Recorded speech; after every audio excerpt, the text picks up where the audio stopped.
From professional skaters, Tony Hawk and Chris Miller going uncredited as surf doubles to Kurt Russell wearing his 15-year-old costume that still fit perfectly, John Carpenter's apocalyptic sequel was packed with bizarre behind-the-scenes secrets, career-defining moments for unlikely actors, and production chaos that included noise complaints from a famous DJ. Here are 15 weird facts you didn't know about Escape from L.A. Fact 1. Kurt Russell's costume time capsule. When Kurt Russell stepped out of his trailer on the very first day of filming Escape from L.A. in 1996, he was wearing something that took everyone by surprise. The legendary actor had pulled out his complete Snake Plissken costume from the original Escape from New York, a film that had wrapped production 15 years earlier in 1981. What made this moment truly remarkable was that every single piece of the outfit still fit him perfectly, down to the last detail. Producer Deborah Hill, who had worked on both films, later described the moment as absolutely surreal. She recalled that when Russell emerged wearing the iconic black leather jacket, combat pants, and military boots, she and the crew just looked at each other and started laughing. Hill said it felt like stepping into a time machine, as if no time had passed at all since they wrapped the first movie. The costume had been carefully preserved for a decade and a half, waiting for Snake's return to the big screen. Russell himself had kept the original wardrobe pieces stored away, almost as if he knew he would need them again someday. The leather jacket, which had become synonymous with the character, showed barely any signs of aging and fit Russell's frame exactly as it had during the original production. Even the smaller accessories like his holsters, belts, and tactical gear matched up perfectly with his measurements from the early 1980s. This wasn't just about nostalgia or saving money on costume design. The fact that Russell could slip back into Snake Plissken's signature look so effortlessly after 15 years demonstrated something almost magical about his dedication to the character. It showed that despite the passage of time, Russell had maintained the same physical presence and commitment to the role that made Snake such an iconic figure in action cinema. The costume fitting perfectly became an early sign that Russell was ready to bring the same intensity and authenticity to the sequel that he had delivered in the original film. Fact 2. Tony Hawk's secret Hollywood debut. One of the most unexpected casting choices in Escape from L.A. happened completely behind the scenes, when two of skateboarding's biggest legends secretly stepped in as stunt doubles for the film's most ridiculous action sequence. Tony Hawk, who would later become a household name through his video games and extreme sports fame, worked alongside fellow professional skateboarder Chris Miller to handle the surfing stunts that neither Kurt Russell nor Peter Fonda could safely perform themselves. The scene in question involves Snake Plissken and the character Pipeline surfing down a flooded Sunset Boulevard on a massive tidal wave, which was one of the most technically challenging sequences in the entire movie. Director John Carpenter needed skilled athletes who could handle both the physical demands of the stunt work and the unique balance required for the artificial wave setup that the production team had constructed. Rather than hiring traditional stunt performers, someone on the crew suggested bringing in professional skateboarders, reasoning that their board skills would translate perfectly to the surfing requirements. Tony Hawk later revealed on social media that he was assigned to double for Peter Fonda's character Pipeline, while Chris Miller took on the responsibility of standing in for Kurt Russell's Snake Plissken during the more dangerous portions of the wave sequence. Both skaters were completely uncredited for their work, meaning their contributions to this cult classic went unnoticed by audiences for years until Hawk himself started sharing the story online. What makes this casting choice even more interesting is that Hawk and Miller were brought in specifically because the production team recognized that skateboarding and surfing share similar balance and board control skills. The artificial wave setup used for the scene required precise timing and athletic ability that traditional Hollywood stunt performers might not have possessed. Neither Hawk nor Miller had any previous experience working in movies, making this their unexpected entry into the entertainment industry years before extreme sports became mainstream in popular culture. Fact 3. Steve Buscemi's funding strategy. Steve Buscemi's decision to appear in Escape from L.A. had nothing to do with his love for action movies or working with John Carpenter, and everything to do with a very practical financial need that many independent filmmakers face. The character actor took on the role of Map to the Stars Eddie, a sleazy con artist who sells tourist maps in post-apocalyptic Los Angeles, specifically because he needed the paycheck to fund his own passion project behind the camera. At the time, Buscemi was working on his directorial debut called Trees Lounge, a deeply personal independent film that he had written, directed, and starred in himself. The project was a semi-autobiographical drama about an unemployed auto mechanic who spends his days drinking at a local bar, and it required significant financial resources that Buscemi simply didn't have access to as a character actor in the mid-1990s. Independent filmmaking was even more challenging back then, with fewer funding opportunities and distribution channels available to emerging directors. The timing worked out perfectly for Buscemi, as both films were released in 1996, allowing him to use his earnings from the big-budget studio production to complete his much smaller artistic endeavor. His role in Escape from L.A. gave him the financial cushion he needed to maintain creative control over Tree's Lounge without having to compromise his vision or take on additional investors who might have demanded changes to his script. This arrangement represents a common strategy that many actors use to balance commercial work with personal projects, but it's rarely discussed so openly. Buscemi's character Eddie is memorable for being one of the more colorful and entertaining supporting roles in the film, delivering his lines with the distinctive energy and quirky timing that made him a sought-after character actor. The irony is that while he was essentially working for hire to fund his own movie, Buscemi ended up creating one of the most engaging performances in Carpenter's sequel, proving that even purely financial motivations can lead to quality artistic work. Fact 4. Rick Dees' noise complaint disaster. A single noise complaint from a famous radio personality ended up dramatically changing one of the most important action sequences in Escape from L.A., leading to visual effects that even the film's own crew members later criticized. When John Carpenter and his team were shooting the climactic theme park battle scene on the Universal Studios backlot during nighttime hours, they were using live ammunition and practical explosions to create the realistic gunfire and destruction that Carpenter preferred for his action scenes.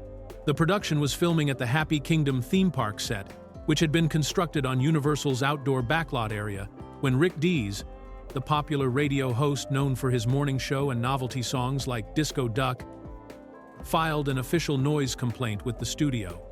Dees lived close enough to the Universal lot that the constant gunfire, explosions, and other loud sound effects from the night shoot were disrupting his sleep and daily routine, prompting him to take formal action to stop the disturbance.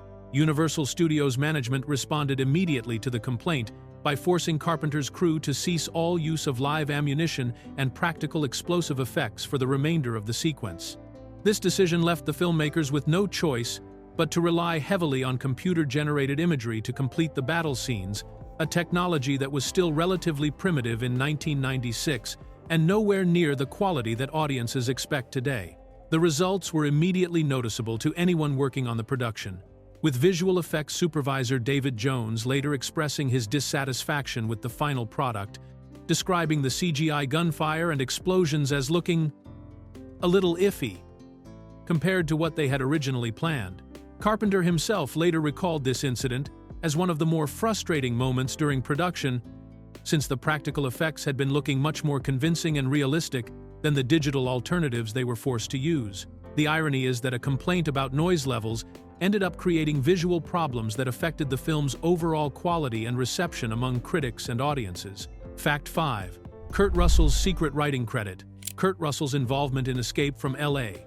went far beyond just reprising his iconic role as Snake Plissken, as the actor took on an unexpected creative responsibility that resulted in his first and only official screenwriting credit in Hollywood. While John Carpenter and Deborah Hill handled the main screenplay duties, Russell personally conceived and wrote the entire climactic ending sequence where Snake makes the shocking decision to activate the Sword of Damocles satellite weapon and shut down all electrical power across the entire planet. This wasn't a minor contribution or a few improvised lines of dialogue, but rather a complete narrative conclusion that fundamentally changed the tone and message of the entire film.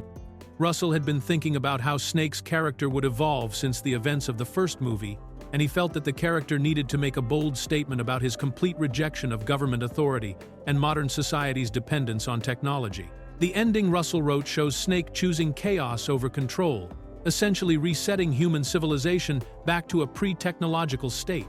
The sequence begins with Snake holding the remote control device that could either shut down the rebellion in Los Angeles or disable the world's electronic infrastructure, and Russell crafted Snake's decision to choose the latter option as the ultimate expression of his anti-establishment philosophy. Russell even wrote Snake's final line, where he breaks the fourth wall and speaks directly to the audience, saying, "Welcome to the human race," before the screen goes black and the credits roll. What makes this contribution even more remarkable is that Russell had never received a screenwriting credit before this film, despite his decades-long career as one of Hollywood's most reliable leading men. He worked closely with Carpenter to ensure that his ending fit seamlessly with the rest of the story, but the apocalyptic conclusion was entirely Russell's vision. This writing credit represents Russell's deeper understanding of the Snake Plissken character and his desire to give the anti-hero a truly memorable and subversive final moment that audiences would never forget. Fact 6. The President's televangelist inspiration. The character of the fundamentalist president in Escape from L.A. wasn't created from John Carpenter's imagination alone, but was actually Kurt Russell's idea based on his observations of a real-life religious and political figure who was making headlines in the 1990s. Russell specifically modeled Cliff Robertson's authoritarian president character on Pat Robertson, the controversial televangelist who had run for the Republican presidential nomination in 1988 and was known for his extreme conservative views and apocalyptic religious rhetoric. Pat Robertson was a highly visible figure in American politics and religion during the time when Escape from L.A.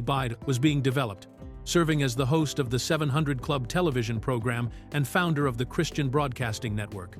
His political ambitions and his tendency to make dramatic proclamations about divine judgment on American society made him a perfect template for the kind of theocratic leader that Russell and Carpenter wanted to portray in their dystopian future America. In the film, Robertson's president character has established a moral dictatorship where citizens are exiled to Los Angeles for crimes like smoking, eating red meat, having unapproved religious beliefs, or engaging in extramarital relationships. This extreme version of moral authority reflects the kind of society that Russell imagined might result if someone with Pat Robertson's worldview gained unlimited political power and could enforce their religious beliefs through government policy. Russell's decision to base the character on Robertson wasn't meant as a direct attack on the televangelist personally, but rather as a way to explore the potential dangers of mixing extreme religious fundamentalism with absolute political authority. The president in the movie represents Russell and Carpenter's concerns about the growing influence of the religious right in American politics during the 1990s, and Robertson served as the most recognizable example of that movement's political ambitions. This creative choice helped ground the film's satirical elements in real contemporary anxieties about the direction of American society and government. Fact 7. Wyatt Russell's acting debut cameo.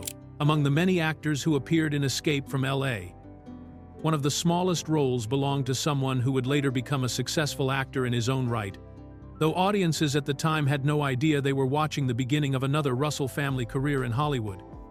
10-year-old Wyatt Russell, Kurt Russell's real-life son, made his very first appearance on camera as one of the orphaned children seen early in the film during the scenes that established the oppressive moral society created by the fundamentalist president. This wasn't a case of nepotism or special treatment, but rather a natural opportunity that arose during production when the filmmakers needed child actors for the background scenes, showing how the president's regime affected families and communities. Wyatt was already spending time on set with his father, and it made perfect sense to include him in these early sequences that helped establish the dystopian world where children were separated from parents who violated the government's strict moral codes. The young Russell's appearance in the film was completely uncredited and consisted of just a brief moment among the group of children, but it marked the official beginning of what would eventually become a substantial acting career. At the time, there was no indication that Wyatt had any serious interest in following his father's footsteps into the entertainment industry, as he was more focused on his passion for ice hockey and had dreams of becoming a professional athlete rather than an actor. What makes this early appearance even more interesting is that it represents the first of several times that Wyatt would appear alongside his famous father in movies, though their future collaborations would feature him in much more prominent roles. The small cameo in Escape from L.A. was simply a 10-year-old kid hanging around his dad's movie set and getting the chance to be part of the action, with no one suspecting that he would eventually become known for his own acclaimed performances in projects like The Falcon and the Winter Soldier and Lodge 49. Fact 8. Basketball court death. Defying skills. One of the most memorable sequences in Escape from L.A. features Snake Plissken, playing a deadly game of basketball where missing a shot means instant death. And what makes this scene even more impressive is that Kurt Russell actually made every single basket himself without any camera tricks or special effects. Russell was so determined to perform the basketball sequence authentically that he spent countless hours between filming other scenes practicing his shooting technique on the Los Angeles Memorial Coliseum court where the scene was shot. The basketball challenge in the movie requires Snake to make 5 successful shots in a row while being watched by armed guards who will execute him if he fails, creating a scenario where athletic skill literally becomes a matter of life and death. Russell insisted on doing all the basketball work himself, rather than using a stunt double or relying on digital effects to fake the shots, which meant he had to develop genuine basketball skills under the pressure of filming schedules and crew expectations. What made Russell's achievement even more remarkable was that he accomplished all of these shots while wearing Snake's signature eye patch, which eliminated half of his depth perception and made judging distances much more difficult than normal shooting conditions. Additionally, Russell needed prescription glasses for distance vision but couldn't wear them while in character, meaning he was essentially shooting blind, with one eye covered and the other eye unable to focus properly on the distant basket. The most challenging shot was the final full-court basket that serves as the climax of the sequence, a shot that would be difficult for professional basketball players under normal circumstances. Russell made this seemingly impossible shot on the 5th attempt during filming, and the genuine excitement and relief visible on his face in the final cut reflects the real pressure he felt to complete the scene successfully. Crew members who witnessed the filming later confirmed that all the baskets seen in the movie were legitimate shots made by Russell himself, with no editing tricks or stand-ins used to create the illusion of his basketball prowess. Fact 9. Back to the Future set recycling. The climactic theme park battle sequence in Escape from L.A. took place on one of the most famous movie sets in Hollywood history, though audiences watching the film would never have recognized the location because of how dramatically it had been transformed for John Carpenter's post-apocalyptic vision. The Happy Kingdom by the Sea, amusement park where Snake confronts the villain's forces, was actually filmed on the exact same town square set that had been used for the Hill Valley scenes in the Back to the Future trilogy at Universal Studios. This iconic set had served as the heart of Hill Valley in all 3 Back to the Future movies, representing the town center in different time periods from 1885 to 2015, and had become one of Universal's most recognizable and frequently used backlot locations. Rather than building an entirely new set for the theme park sequences, the production team decided to repurpose this existing structure by adding carnival rides, game booths, and other amusement park elements to transform the familiar town square into Snake's final battleground. The transformation was so complete that even dedicated Back to the Future fans would have difficulty recognizing the underlying architecture beneath all the theme park decorations and post-apocalyptic modifications that the art department added for Escape from L.A. The production designers covered the classic storefront facades with bright carnival signage, installed rides and attractions throughout the square, and added the kind of tacky amusement park atmosphere that fit perfectly with the film's satirical take on American entertainment culture. This creative reuse of the Back to the Future set represents a common practice in Hollywood, where studios maximize their investments in expensive backlot constructions by adapting them for multiple productions over many years. The Hill Valley Town Square set had already proven its versatility by representing different historical periods in the Back to the Future films, so converting it into a twisted amusement park for Escape from L.A. story was simply another example of how flexible and valuable these permanent studio sets can be for filmmakers working within budget constraints. Fact 10. Visual Effects Studios' swan song. Escape from L.A. holds a unique place in visual effects history, as the final project completed by Disney's in-house visual effects company, Buena Vista Visual Effects, before the studio made a corporate decision that would permanently change how Disney handled special effects work. The film required an enormous amount of computer-generated imagery and digital effects work to create the post-apocalyptic Los Angeles setting, the flooded city streets, and various action sequences that couldn't be achieved through practical effects alone. Buena Vista Visual Effects had been Disney's internal solution for handling the complex digital work that was becoming increasingly important in 1990s filmmaking, allowing the studio to maintain control over the quality and costs of visual effects rather than outsourcing everything to independent companies. The team at Buena Vista had developed expertise in the emerging field of computer graphics and had been responsible for the digital effects work on several Disney productions leading up to Escape from L.A. Braced. However, while the Buena Vista team was working on completing the extensive effects work for Carpenter's film, Disney executives were simultaneously negotiating a major acquisition that would fundamentally change the studio's approach to visual effects. The company decided to purchase DreamQuest Images, a well-established visual effects studio that had already built a strong reputation in the industry and offered more advanced capabilities than Disney's internal team could provide. Once the DreamQuest Images acquisition was finalized, Disney made the strategic decision to dissolve Buena Vista Visual Effects entirely, rather than operating two separate visual effects divisions within the same company. This meant that all the artists and technicians who had spent months working on the digital effects for Escape from L.A. were essentially completing their final project for Disney, though many of them likely didn't know at the time that their studio would cease to exist shortly after the film's release. The timing created an unusual situation where Escape from L.A. became both a showcase for Buena Vista's capabilities and a farewell project for the entire visual effects team. Fact 11.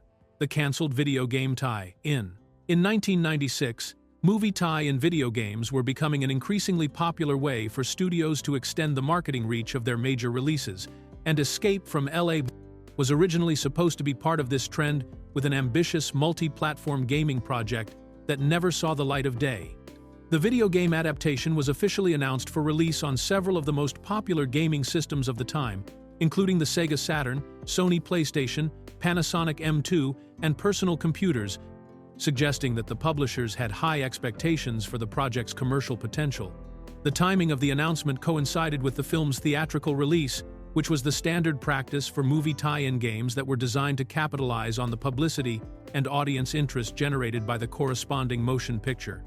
Video game adaptations of action movies were particularly common during this period, as the gaming industry was experiencing rapid growth and movie studios were eager to explore new revenue streams beyond traditional box office sales and home video releases. However, despite the official announcement and the apparent commitment to developing the game for multiple platforms, the Escape from L.A. video game project was quietly cancelled sometime during the development process, with no official explanation ever provided to the gaming press or the public. The cancellation meant that fans of the movie who were looking forward to playing as Snake Plissken in an interactive version of post-apocalyptic Los Angeles were left disappointed, and no playable versions of the game have ever surfaced in the decades since. The mysterious nature of the cancellation has led to speculation among gaming historians about what might have caused the project to be abandoned, with possibilities ranging from the film's disappointing box office performance to technical difficulties in adapting the movie's complex action sequences for the gaming platforms of the mid-1990s. Whatever the reason, the cancelled Escape from L.A. video game remains one of the more intriguing examples of lost media from the early days of movie-to-game adaptations. Fact 12.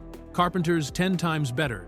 Delusion. Despite the mixed critical reception and disappointing box office performance of Escape from L.A., director John Carpenter has maintained an unwavering belief that his sequel is vastly superior to the beloved original film, repeatedly making the bold claim that it is 10 times better than Escape from New York in interviews and public appearances over the years. This position puts Carpenter at odds with the vast majority of critics, fans, and box office numbers, as the original 1981 film is widely considered a cult classic, while the sequel received largely negative reviews and failed to connect with audiences in the same way. Carpenter has defended his sequel by arguing that it represents a more mature and sophisticated approach to the same basic concept, claiming that the film deals with deeper themes about technology, government control, and social decay than the straightforward action-adventure tone of the first movie. He has consistently maintained that audiences and critics misunderstood Escape from L.A. because they expected it to be simply a remake rather than recognizing it as a legitimate sequel that expanded on the original story and characters in meaningful ways.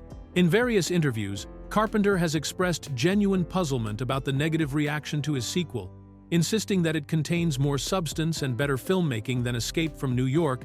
Despite the obvious differences in tone and style between the two films, he has particularly praised the sequel's satirical elements and its willingness to embrace a more overtly comedic approach, arguing that this represents an evolution in his storytelling rather than a step backward from the gritty seriousness of the original.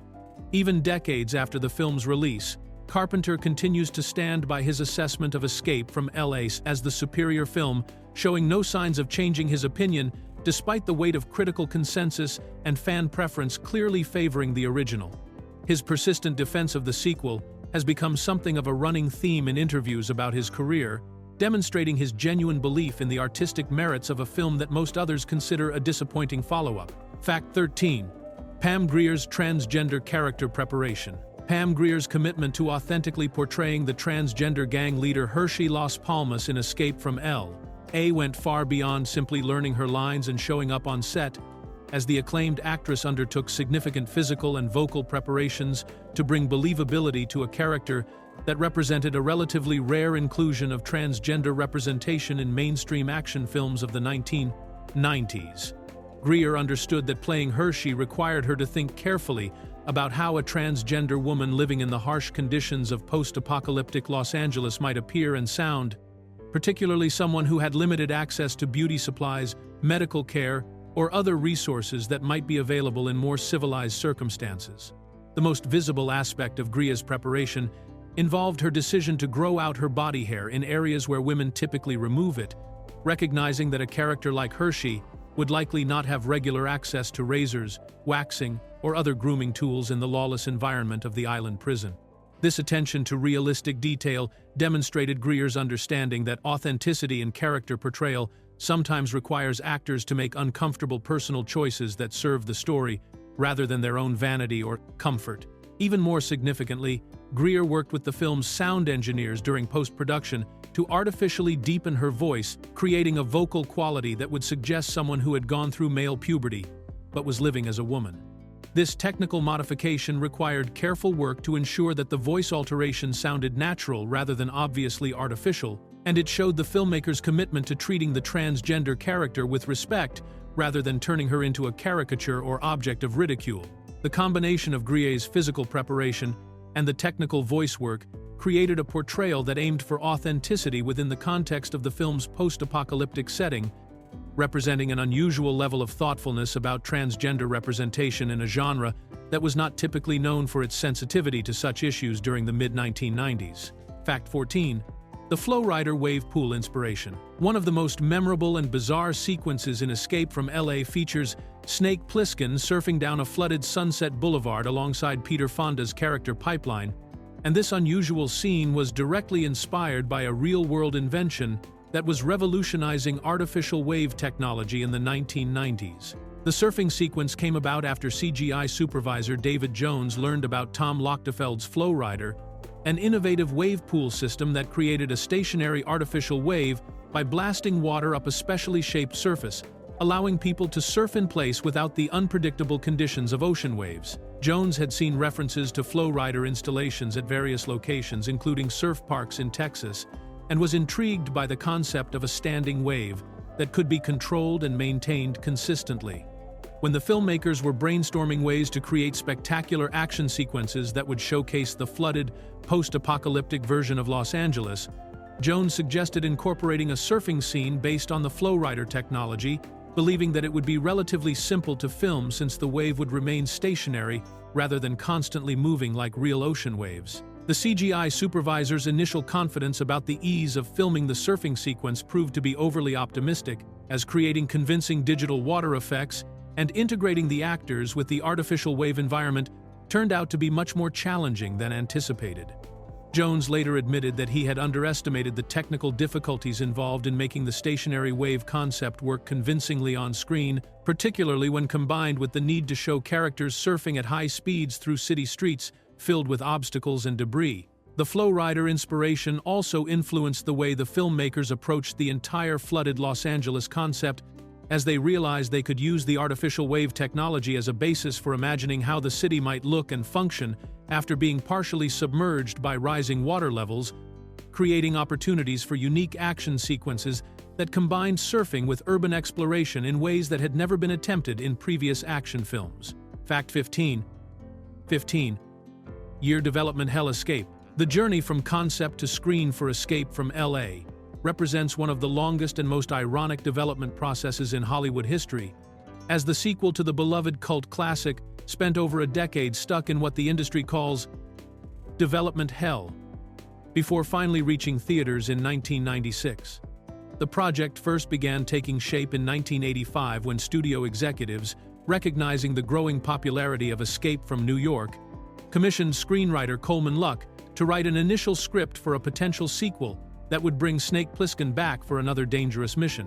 However, when John Carpenter read Luck's first draft, he immediately rejected it with criticism that would prove to be remarkably prophetic about the final film that eventually got made. Carpenter dismissed the early script as being too light, too campy for his vision of what a Snake Plissken sequel should be, insisting that any follow-up to Escape from New York needed to maintain the gritty, serious tone that had made the original film so effective as both an action movie and a social commentary.